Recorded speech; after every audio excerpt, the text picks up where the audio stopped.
सरळ भावार्थ तुमच्या समोर ठेवलेला आहे. जवळजवळ अभंग सर्वांच्या पाठ्याचा, सर्वांच्या माहितीचा, आणि अभंग नुसता ऐकला तरी भावार्थ हृदयापर्यंत पोहोचतो. त्यामुळे अभंग अतिशय सुंदर आहे. तुकोबरायांनी अशा संततीचं वर्णन केलं, तुकोबरायांनी अशा आई वडिलाचं वर्णन केलं. त्यामुळे महाराज माझ्या समोर बसलेला सर्व श्रोता, कुणाचे तरी आई आहे, कुणाचे तरी वडील आहेत, कुणाचे तरी आजोबा आहेत. आम्ही कुळ्या मायबापू पिढ्यान पिढ्या परमार्थ कितपत करतो आहोत आणि आमच्याकडून नामस्मरण कितपत होत आहे याचा विचार आजच्या अभंगामध्ये आम्हाला करायचा आहे. आणि हे मी सांगत नाही, आजच्या कीर्तनामध्ये तुकोबराय तुम्हा आम्हाला सांगून जात आहेत की जीवन इतकं सुंदर जगा, जीवन इतकं सुंदर जगा की हे जीवन नामस्मरणानं भरलेलं असावं. तुमचं आमचं मनात होतं असं, आम्ही प्रपंच इतकं जोमानं करतो, प्रपंच इतक्या जोमानं करतो की महाराज फक्त प्रपंचातच आमचा इतका वेळ निघून जातो की समजत नाही की प्रपंच करत करत आम्ही परमार्थ कधी करू. सर्वसामान्य लोकांचा आम्हाला प्रश्न असतो, महाराज तुम्ही सांगताय खरं परमार्थ करा, परंतु परमार्थ करायला सुद्धा ठराविक वय असतं महाराज. वयाचा विचार आला की महाराज त्यांना उत्तर द्यावंसं वाटतं की महाराज ज्यावेळी आम्ही आमचं आयुष्य जगतो त्यावेळी आम्हाला घर बांधायचं आहे, आम्हाला प्रगती करायची, मुलगा नोकरी लागतो, शिक्षण घेत असतो, परंतु महाराज त्यावेळी असं वाटतं नाही आमच्या घराचं कल्याण झालं पाहिजे, पहिलं कल्याण आमच्या भौतिक सुखाचं व्हावं, हा विचार आमच्या अंतःकरणामध्ये येतो.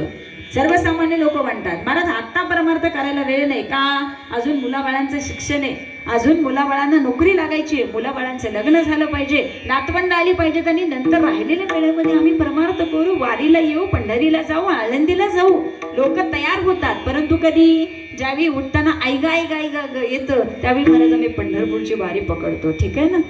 देवाला भेट न करता माईबाप नजर कमी येते त्यावेळी आम्ही पांडुरंगाच्या समोर उभा राहतो आणि देवाला पाया पडायला उभा राहतो ना, त्यावेळी आमच्या अंधुक नजरेनं आम्हाला देव सुद्धा नीट दिसत नाही. हो नाही का, झालं का दर्शन? हो तर अजिबात गर्दी नव्हती, पांडुरंगाच्या पायाला हात लावला, इतकं सुंदर दर्शन घेतलं, काय सांगावं. आणि फक्त प्रश्न विचारला, बरं सांगा पाहू आज माझ्या पांडुरंग परमात्म्याच्या अंगावर कोणत्या रंगाचं वस्त्र होतं? साधा प्रश्न आहे महाराज. आम्ही दर्शन घेतो परंतु आमचं एवढंही लक्ष नाही की आज देवाच्या अंगावर पिवळं वस्त्र होतं, केशरी वस्त्र होतं का वेगळं वस्त्र होतं, आम्हाला तेही उत्तर देता येत नाही. त्यामुळे जर देवाच्या दर्शनाला गेला ना महाराज तर डोळ्याने इतकं मन भरून देवाला पहा की महाराज येताना डोळे झाकले तरी पांडुरंग परमात्मा आमच्या घरात आणि हृदयामध्ये अंतःकरणामध्ये प्रकट व्हावा, याला म्हणावं देवदर्शन. विठ्ठल विठ्ठल.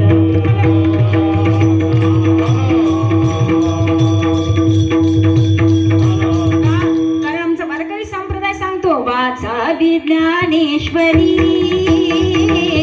वाचा विज्ञानेश्वरी, डोळा पहावे पंढरी, डोळा पहावे पंढरी.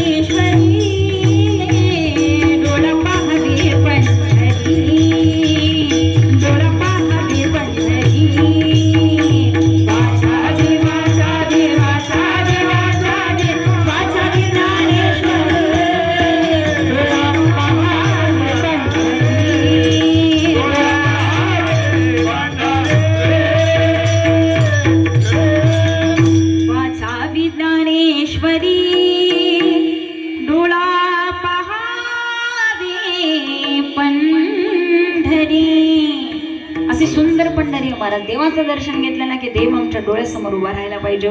एवढंच एका भक्ताच्या चित्तामध्ये देव उमटला की समजावं आता दर्शन आमचं सार्थकी झालं.